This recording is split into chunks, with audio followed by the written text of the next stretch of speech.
A perfect marriage shattered by betrayal, or was it something far darker? A husband's lies, a best friend's secrets, and a discovery that changes everything. This is a story where truth is stranger than fiction.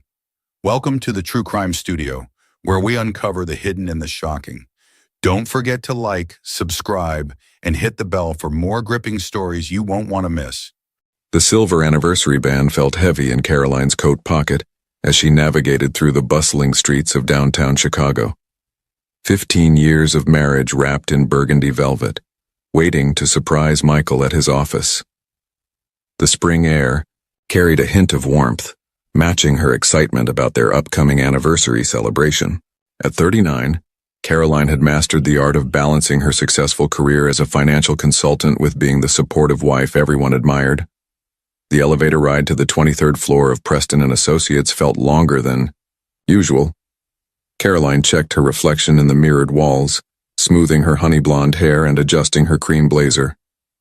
The security guard had waved her through with a familiar smile. After all, she'd been visiting Michael's law firm for over a decade. "Mrs. Roberts."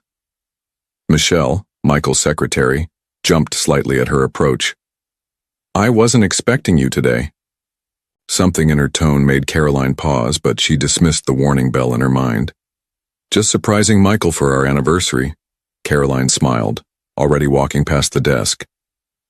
"Is he in a meeting?" "Wait, Mrs. Roberts, you can't—" But Caroline had already pushed open the heavy wooden door to Michael's office. The scene before her crystallized in slow motion. Michael pressed against his desk, his blue tie askew with Lisa's arms wrapped around his neck. Their lips broke apart at the sound of the door, and 3 pairs of eyes locked in a moment that would forever divide Caroline's life into before and after. "Caroline." Michael's voice cracked as he stumbled backward, his face draining of color. Lisa, her best friend since college, the godmother to their children, the woman who had helped plan their wedding, stood frozen, lipstick smeared across her mouth. The velvet box slipped from Caroline's numb fingers, hitting the carpeted floor with a soft thud that echoed like thunder in the silence. 15 years of trust shattered in 15 seconds. "Caroline, please." Lisa reached out, her designer bracelet catching the afternoon light. The same bracelet Caroline had given her for her 41st birthday just 2 months ago. "We can explain." "Explain?" The word tasted like acid in Caroline's mouth. Her mind raced through 1,000 memories, family vacations together, Sunday brunches, the way Michael and Lisa had always shared inside jokes. How long had she been playing the fool in her own life story? Michael moved toward her, his face contorted with guilt. "Honey, this isn't—" "Don't." Caroline held up her hand, surprised by how steady it was. "Don't you dare say this isn't what it looks like." The calm in her voice scared her more than any scream could have. She turned and walked out, her heels clicking against the marble floors with mechanical precision. Michelle avoided her eyes as she passed. The elevator doors closed on the sound of Michael calling her name, and Caroline pressed her forehead against the cool mirror, watching her reflection fracture into 1,000 pieces. The drive home passed in a blur. Caroline found herself sitting in her parked car in front of their Victorian house in Lincoln Park, the engine still running. The house they'd bought 10 years ago, with its wraparound porch where they'd spent countless summer evenings with friends, with Lisa and her husband David. David, who was probably as clueless as she had been. Her phone buzzed incessantly. 17 missed calls from Michael, 23 text messages, 5 voicemails. 1 text from Lisa. "Please let me explain. It's not what you think. There's so much you don't know." Caroline laughed, a hollow sound that echoed in the empty car. What she didn't know? She'd spent 15 years building a life with Michael, believing they were different from other couples who grew apart. They'd weathered his long hours at the firm, the loss of her father to cancer 3 years ago, the challenges of raising their 2 children. Through it all, they'd remained strong, or so she'd thought. Inside the house, Caroline moved through the rooms like a ghost. Family photos lined the walls. Their wedding day, beach vacations, Christmas mornings. Lisa was in so many of them, her arm around Caroline's shoulders, both of them smiling at the camera. Had there been signs she'd missed? Moments when a touch lingered too long, glances that held more meaning than friendship should allow? The house phone rang, startling her from her thoughts. Caroline almost ignored it, but something made her pick up the receiver. Mrs. Caroline. Roberts? An unfamiliar voice, deep and formal. You don't know me, but I have information about your husband and Lisa Bennett that you need to hear. What you saw today, it's only the surface of a much deeper deception. Caroline's hand tightened on the phone. Who is this? Someone who wants you to know the truth. Check your mailbox, but be careful who you trust with what you find, including your husband's new friend, Daniel Crawford. He's not the ally he'll pretend to be. The line went dead before she could respond. Caroline stood frozen, the dial tone humming in her ear. Daniel Crawford. She'd never heard the name before, but something about it sent a chill down her spine. Walking to the mailbox felt like moving through water. Inside, she found a single envelope. No return address, no postmark. Her hands trembled as she opened it, pulling out a photograph that made her blood run cold. It showed Michael and Lisa, but not from today. This photo was clearly 20 years old, and they weren't alone. 3 other people were with them, their faces serious, standing in front of what looked like a cabin. On the back, written in neat block letters, "The truth costs more than just a marriage. June 15th, 2004. Ask them about Rachel." Rachel. The name hung in the air like smoke, unfamiliar yet somehow significant. Caroline sank onto the porch steps, clutching the photograph as the spring breeze carried the sound of children playing in nearby yards. Her own children would be home from school soon, expecting their world to be the same as when they left it this morning, but nothing would ever be the same again. As Caroline stared at the old photograph, one thought crystallized in her mind. She had a choice to make. She could either fall apart, or she could find out exactly what kind of lies her perfect life had been built on. The sound of a car pulling into the driveway made her quickly tuck the photograph into her pocket. Michael's BMW came to a stop, and he emerged, his face haunted. Behind him, another car parked at the curb, Lisa's silver Lexus. Caroline stood, straightening her spine. The time for tears would come later. Right now she needed answers, and she had a feeling she was about to discover that her husband's infidelity was just the beginning of a much darker story. The silence in the living room felt like a physical presence, heavy and suffocating. Caroline sat in her favorite armchair, the mysterious photograph burning a hole in her pocket, while Michael and Lisa occupied opposite ends of the sofa. The perfect triangle of betrayal, she thought bitterly. Start talking. Caroline's voice cut through the tension. And I suggest you begin with Rachel. The effect was immediate. Michael's head snapped up, his face draining of color, while Lisa's sharp intake of breath confirmed Caroline's suspicion that this name held significance. The two exchanged a quick glance that spoke volumes. How do you know that name? Michael's question came out barely above a whisper. That's not how this works, Caroline replied, steel entering her voice. I ask the questions. You provide honest answers, for once. Lisa leaned forward, her perfectly manicured hands clasped so tightly her knuckles turned white. Caroline, what happened today at the office? Like, it wasn't just a simple affair. There's so much more. Then explain it to me, Caroline interrupted. Explain why my husband and my best friend would betray me. Explain who Rachel is, and why. You both look like you've seen a ghost. Michael stood abruptly, pacing the room like a caged animal.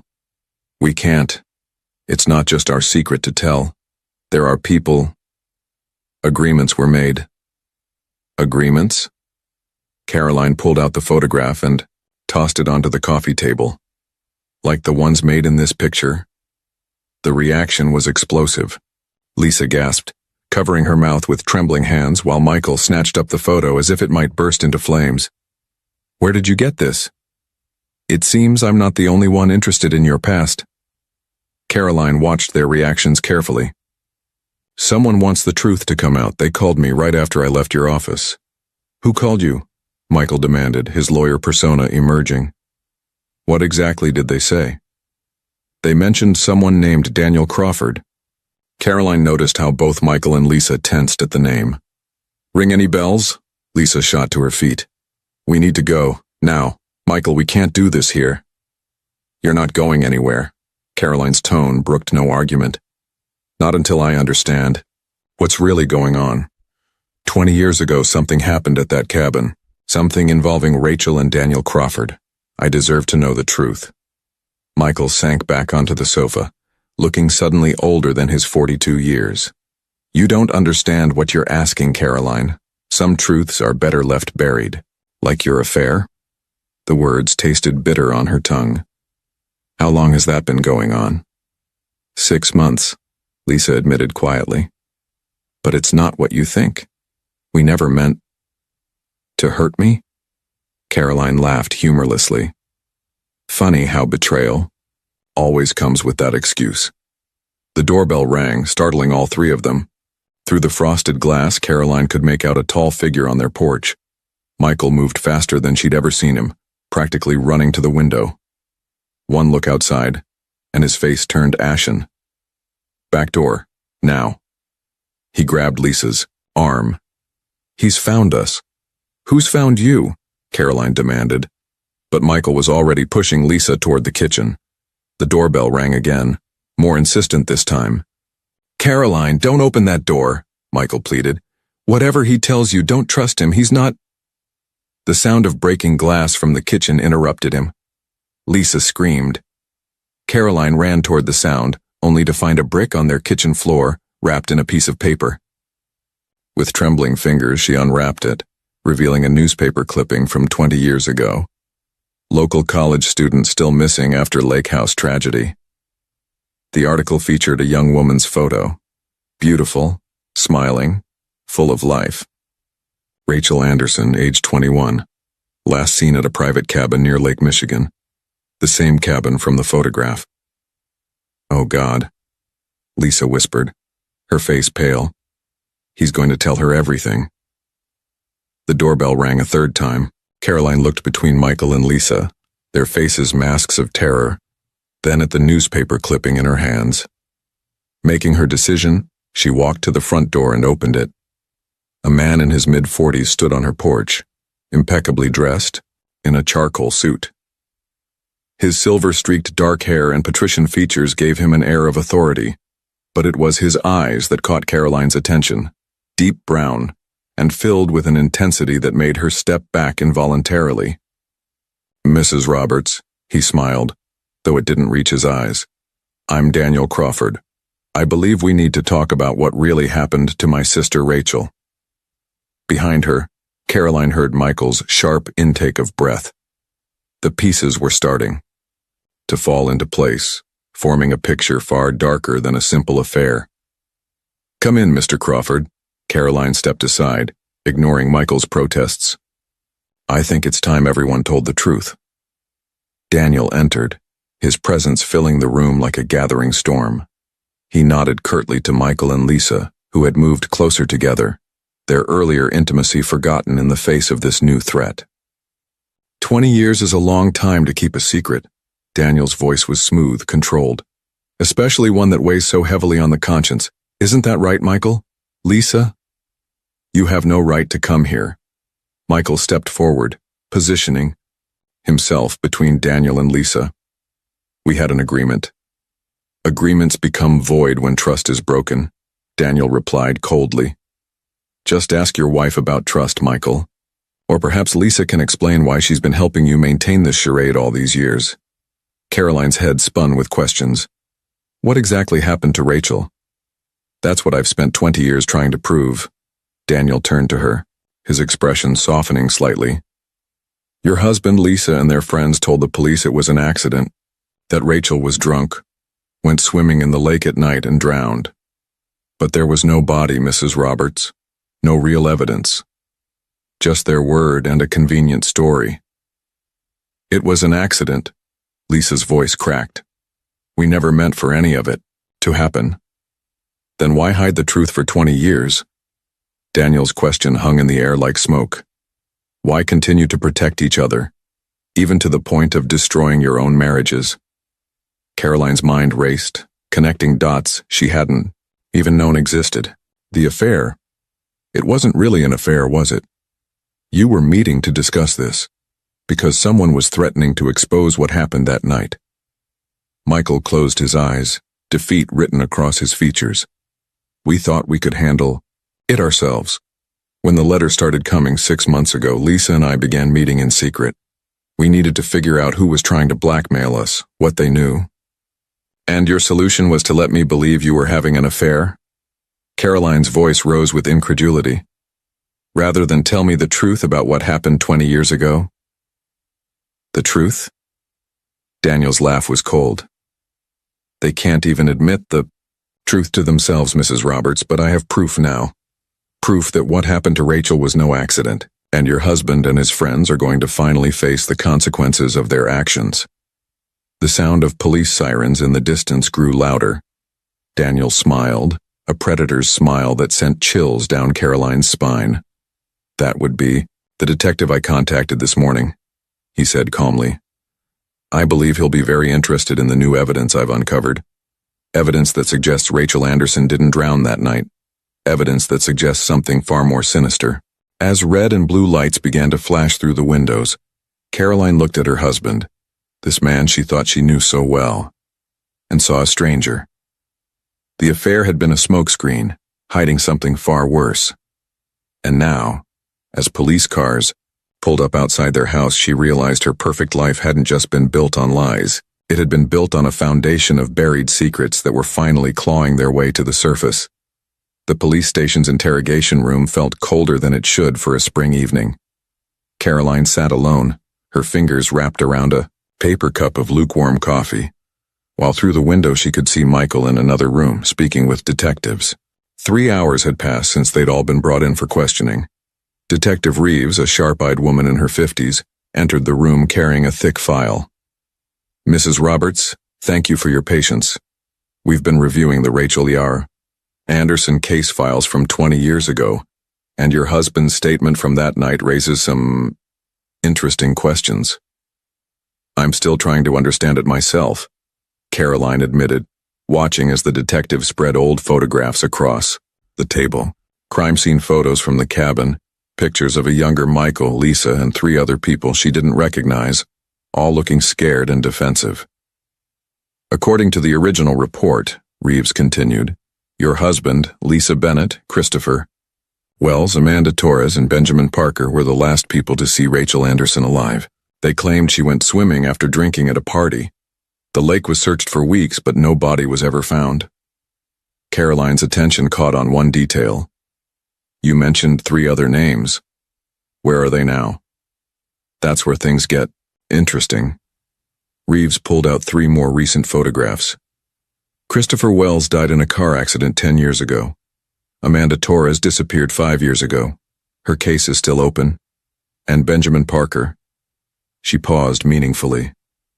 He committed suicide 3 months ago, shortly after receiving an anonymous letter. The timing clicked in Caroline's mind. 3 months ago. That's when Michael and Lisa started meeting secretly. Exactly. Reeves leaned forward. Mrs. Roberts, we believe someone has been systematically targeting everyone involved in Rachel's disappearance. Daniel Crawford provided us with copies of threatening letters sent to each person over the past year. But here's what's peculiar. The letters didn't demand money. They demanded confessions. A knock at the door interrupted them. Another detective entered, whispering something to Reeves that made her eyebrows shoot up. She excused herself, quickly, leaving Caroline alone with the scattered photographs and her thoughts. Through the window, she could see Lisa being led to another interrogation room, her perfect composure finally cracking. The sight brought no satisfaction to Caroline, only a deep, aching sadness for all the lies that had poisoned their relationships. Her cell phone buzzed in her purse, a text from an unknown number. Ask about the necklace, some secrets don't stay buried in dark waters. Before she could process this new cryptic message, Detective Reeves returned, her expression grave. Mrs. Roberts, we've just received some disturbing information. Amanda Torres's body was found this morning in Lake Michigan near the original cabin site. Initial evidence suggests she's been dead for several years. Caroline felt the room spin slightly. Was she murdered? Yes, and there's more. The forensics team found traces of Rachel Anderson's DNA in the cabin's foundation. We believe both women were killed there years apart. The door burst open as Michael's lawyer, Richard Preston, strode in. This interview is over. My client's wife is leaving now. Actually, Caroline stood slowly. I'm staying. And I'm not sure I'm still your client's wife. She turned to Detective Reeves. There's something else you should know. I received another text just now about a necklace in dark waters. The effect on Preston was immediate. He reached for his phone, but Reeves was faster, confiscating it as potential evidence. Mr. Preston, I suggest you return to your client. Mrs. Roberts clearly has more to share with us. After Preston left, Caroline pulled out her phone, showing the detective the text. Someone knows more than they're letting on, and I don't think it's just Daniel Crawford. Mrs. Roberts, Reeves said carefully, what do you know about Benjamin Parker's suicide note? Nothing. I didn't even know he existed until today. The detective pulled out a sealed evidence bag containing a handwritten letter. He wrote this before he died. The necklace will prove what we did. I can't live with it anymore. Rachel deserved better, and so did Amanda. Check the Lake House Foundation, under the north corner. God forgive us all. Caroline's hands trembled as she read through the protective plastic. So when they searched the foundation, they found more than just DNA. They found Rachel Anderson's silver necklace embedded in the concrete. And wrapped around it was a USB drive preserved in a waterproof case. The implications hit Caroline like a physical blow. They killed her, and then She couldn't finish the sentence. We believe Rachel was killed the night she disappeared, and her body was hidden in the foundation when the cabin was renovated shortly after. Amanda Torres likely discovered this years later, leading to her own murder. A commotion outside drew their attention. Through the window they could see Lisa had collapsed, sobbing uncontrollably, while Michael stood in his interrogation room, his face buried in his hands. Detective Reeves closed the file. Mrs. Roberts, what I'm about to tell you doesn't leave this room. The USB drive contained video footage from that night. It shows all 5 of them, including your husband and Lisa Bennett, moving something heavy wrapped in a tarp. The timestamp matches the night Rachel disappeared. Caroline fought back nausea. Why? What possible reason could they have had? According to Benjamin Parker's full confession, found after his death, Rachel had discovered something about their wealthy family's business dealings, illegal operations that would have destroyed multiple lives if exposed. They confronted her at the cabin, things got out of hand, and Reeves let the sentence hang. And they've been covering it up ever since. Caroline finished, her voice hollow, living their lives, going to work, attending parties, raising families, all while knowing what they'd done. The guilt ate at them differently, Reeves explained. Parker couldn't take it anymore. Torres tried to expose the truth and paid with her life. The others created a pact of silence, Caroline said, thinking of all the times she'd seen Michael and Lisa whispering together at family gatherings, the inside jokes she'd attributed to their long friendship. But why start meeting again 6 months ago? Because someone else knew the truth, a new voice said from the doorway.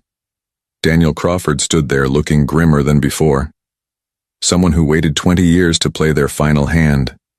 Detective Reeves straightened. Mr. Crawford, this is a closed interview.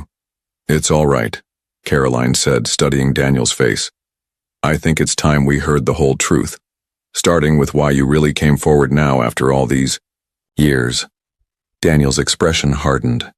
Because 3 months ago I received a package. Inside was my sister's diary, detailing everything she'd discovered about the family's corruption, and a second USB drive, with footage showing exactly who suggested hiding her body in the foundation. Would you like to know who it was, Mrs. Roberts? Before he could answer, gunshots rang out from somewhere in the station. Screams erupted as officers rushed past the interrogation room. Through the chaos, Caroline heard Detective Reeves's radio crackle. "Officer down. Suspect is armed and heading for interrogation room C." Caroline's blood ran cold as she realized which room that was. Lisa's room. The truth was about to get even darker. Chaos erupted in the police station as officers rushed toward the sound of gunfire. Detective Reeves pushed Caroline and Daniel behind a desk, drawing her weapon. Through the glass partition, Caroline caught a glimpse of a figure in a security guard's uniform moving purposefully through the hallway. "That's not one of our officers," Reeves muttered, her radio crackling with urgent communications. Another shot rang out, closer this time, followed by the sound of breaking glass. Caroline's heart nearly stopped when she heard Lisa's scream from the next room. The figure in the security uniform was heading straight for her. Without thinking, Caroline moved toward the door, but Daniel grabbed her arm. "Don't," he warned. "This is exactly what they want. Chaos, confusion, more deaths to cover up the truth." "Mrs. Roberts, stay down," Reeves ordered, moving toward the door. But before she could reach it, the lights went out, plunging the station into darkness. Emergency lights flickered on, casting eerie shadows across the walls. In the dim red glow, Caroline saw Michael break free from his interrogation room, running toward Lisa's location. The fake security guard turned, raising their weapon. Time seemed to slow as Caroline recognized something in the shooter's stance, in the way they moved. "Amanda?" she whispered in shock. The figure froze for a split second, turning slightly toward Caroline's voice. In that moment, Detective Reeves acted, tackling the shooter to the ground. The gun skittered across the bay floor as they struggled. When additional officers finally subdued the attacker and the lights flickered back on, Caroline's suspicion was confirmed. Amanda Torres, very much alive despite what the police had found at the lake, stared back at them with wild eyes. "You were supposed to be dead." Lisa's voice shook as she emerged from her room, Michael protectively at her side. "We saw you. You saw what I wanted you to see." Amanda spat, struggling against the officer's grip. "Just like you made everyone see what you wanted them to see 20 years ago. But I'm not the only one who knows the truth anymore, am I, Lisa?" Detective Reeves quickly took charge of the situation, ordering Amanda to be secured in a high-security holding cell. As officers led her away, she called out, "Ask them about the second video.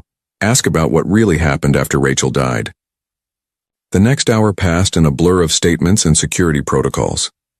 Caroline found herself in a larger conference room with Michael, Lisa, Daniel, and Detective Reeves. The weight of Amanda's appearance hung heavy in the air. "Let me guess." Daniel broke the tense silence. "Amanda Torres discovered the truth about Rachel years ago, but instead of coming forward, she saw an opportunity. She used her knowledge to manipulate all of you, maybe even helped orchestrate Benjamin Parker's suicide.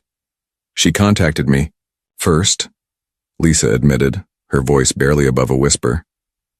6 months ago, said she had proof of what we'd done. Not just to Rachel, but everything that came after. The corporate fraud, the cover-ups, the way our families built their empires, unburied secrets. Michael ran his hands through his hair, looking utterly defeated.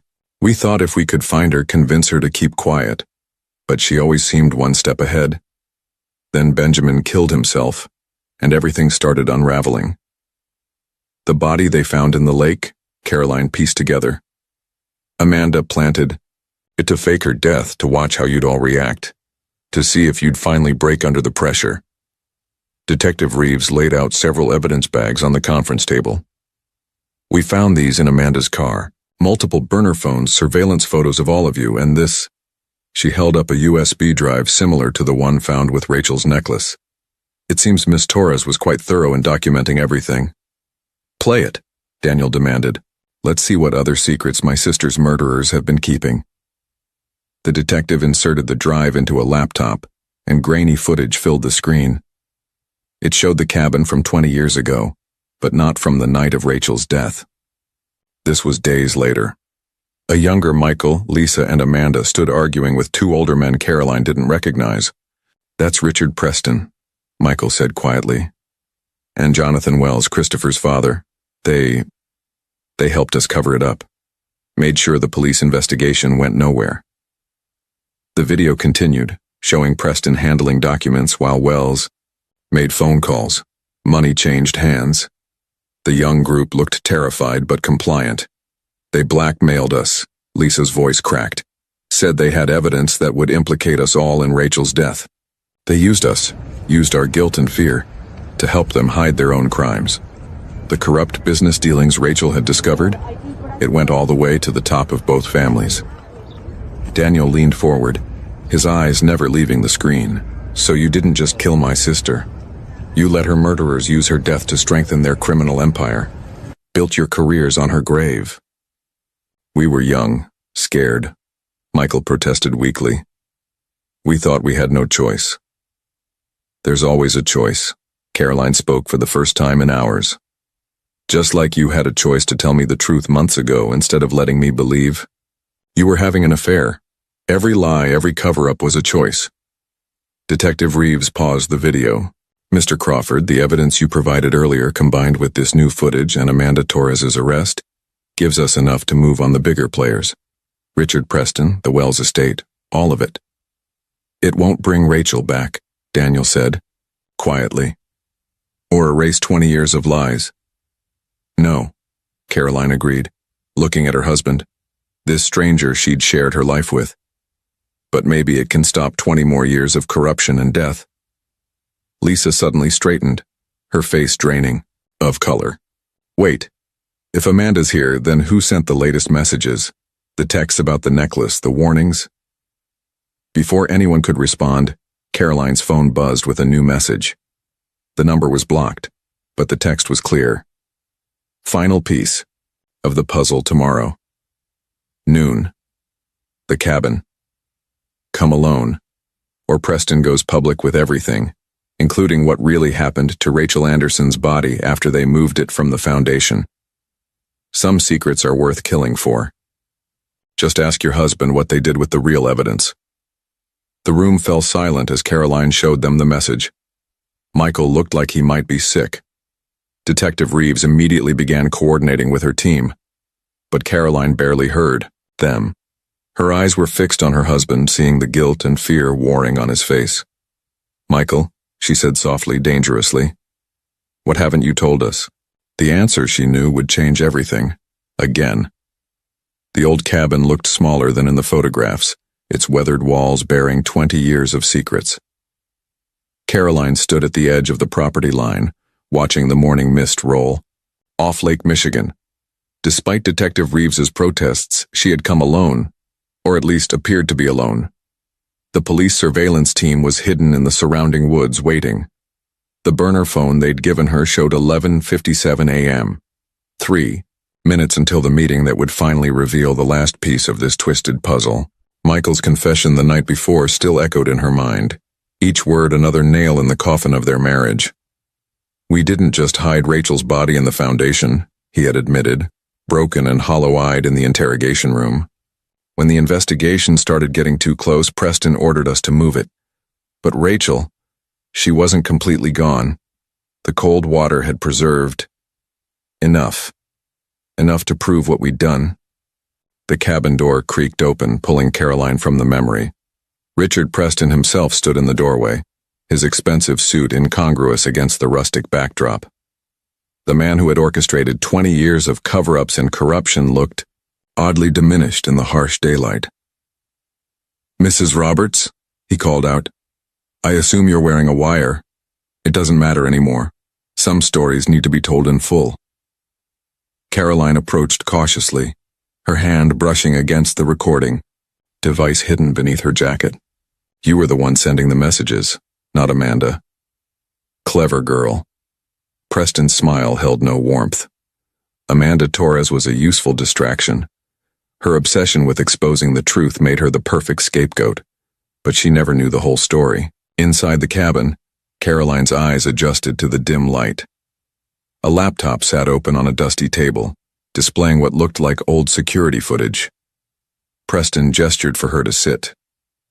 20 years ago, he began. Rachel Anderson discovered something that could have destroyed not just the Wells and Preston families, but half of Chicago's elite. Money laundering, fraud, political bribes, decades of careful work building our empires. She was going to expose everything. So you had her killed? No. Preston's expression darkened. Your husband and his friends did that all on their own. A confrontation that got out of hand. But afterward, when they came to me, panicked and covered in blood, I saw an opportunity. He pressed play on the laptop. The footage showed the cabin's interior, date-stamped 3 days after Rachel's death. Young Michael, Lisa, and the others were moving something wrapped in plastic from the foundation. Preston's voice continued over the silent video. I made them an offer. We would protect them from prosecution, give them careers, wealth, everything they dreamed of. In exchange, they became our puppets. Every illegal document they notarized, every corrupt deal they facilitated, all while Rachel's body remained our insurance policy. Where did you move her? Caroline asked, though she dreaded the answer. The Lake House Foundation was just the beginning. Over the years, we moved her remains multiple times, always keeping evidence in different locations. Insurance, see? As long as everyone had something to lose, no one could talk. A noise from outside made them both turn. Through the window, Caroline saw Daniel Crawford emerge from the tree line, a gun trained steadily on the cabin. Right on time, Preston smiled, the grieving brother, finally putting the pieces together. Did you really think I didn't know about the surveillance team, Mrs. Roberts? That I didn't plan for this moment? The door burst open as Daniel entered, his face a mask of cold fury. You're going to tell me where my sister is. All of her. Every piece you monsters scattered to protect yourselves.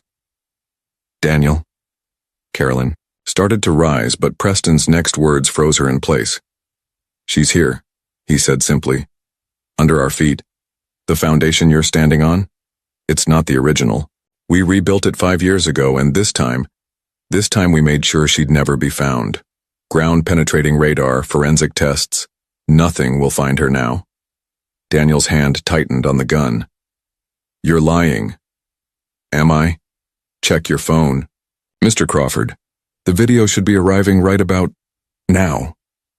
A chime sounded from Daniel's pocket.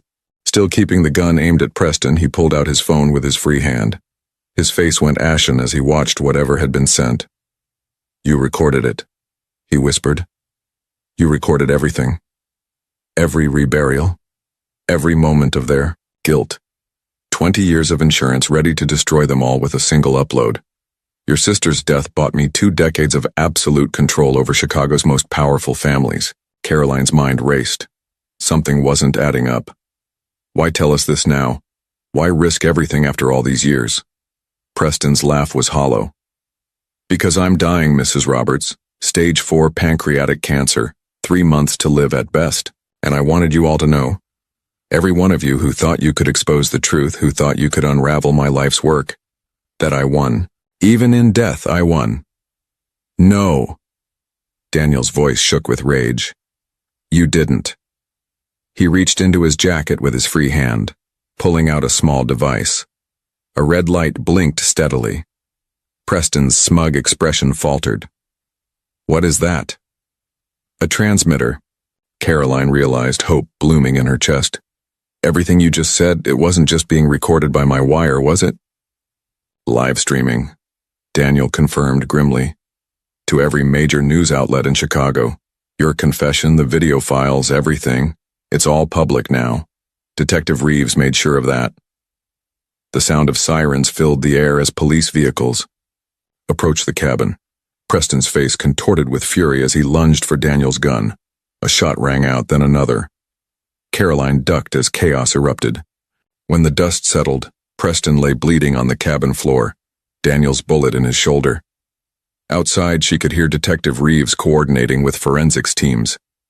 The foundation would be excavated, properly this time. Rachel would finally be found, finally be laid to rest with dignity.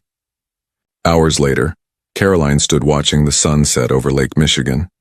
Michael and Lisa had been formally charged, along with Preston and several other members of Chicago's elite.